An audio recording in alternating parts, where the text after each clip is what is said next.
আমরা চাইলেই সব দিন সমান যায় না। আমরা চাইলেই সবকিছু আমাদের মনের মতো হয় না। অনেকগুলো মন খারাপের দিন পার করে আজকে একটা নতুন সকাল শুরু করলাম। তাই ভাবলাম ব্লগটা আপনাদের সাথে শেয়ার করি। সকালে ঘুম ভাঙতেই ব্রাশ করে আমি উঠে গেলাম ছাদে।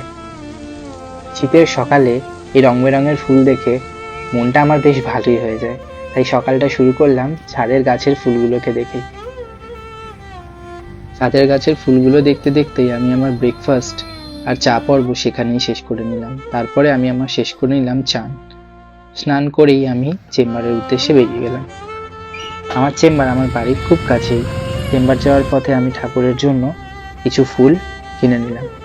আর চেম্বারে গিয়েই ঠাকুরের ফুল পাল্টে মালা ঠাকুরকে দিয়ে ধূপ দিয়ে আমি শুরু করলাম আজকের দিনটা।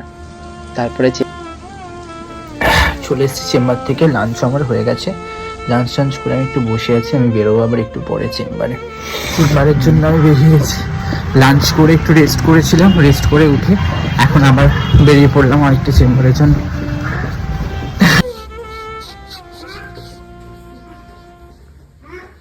যদিও আপনাদের সাথে আমার পেশা নিয়ে কখনো কথা বলা হয়নি, তো আমার চ্যানেলে আমি প্রথমবারই বলছি যে আমি পেশায় একজন দন্ত চিকিৎসক।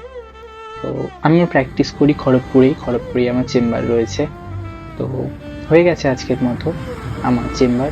তো এখন আমি যাব বাড়ির উদ্দেশ্যে। খিদেও পেয়েছে খুব বেশি। তো রাস্তায় আস্তে আস্তে গরম গরম সিঙ্গাড়া আর গরম গরম মিষ্টি আমি খেয়ে নিলাম। তার সাথে সাথেই আমি মায়ের জন্য একটা ধোসা পার্সেল করে নিলাম, কারণ ওর মায়ের ধোসা খুব ফেভারিট। তো ধোসা নিয়ে আমি চলে গেলাম বাড়ির দিকে। তারপরে শুনলাম ম্যাক্স নাকি অফার চলছে। তো আমি গেলাম, আমার বাড়ির কাছেই ম্যাক্স। তো ম্যাক্সে গেলাম কিছু কেনাকাটা করার ছিল বলে। তো সেখানটাতে কেনাকাটা করলাম, দেখলাম বেশ ভালো মতনই অফার চলছে সেখানে। তারপরে ম্যাক্সে কিছু কেনাকাটা করার পরে আমি ঘরে ফিরলাম। এক্সট্রিম টায়ার্ড ছিলাম আজকে, পুরো দিন খুব বেশি খাটাখাটনি হয়েছে সেই কারণে। তো আমি ঘরে ঢুকেই আমার ডিনার শেষ করে কিছু পেন্ডিং কাজ ছিল, সেই কাজটা কমপ্লিট করে ঘুমোতে চলে এলাম। Good night, thanks for watching, by.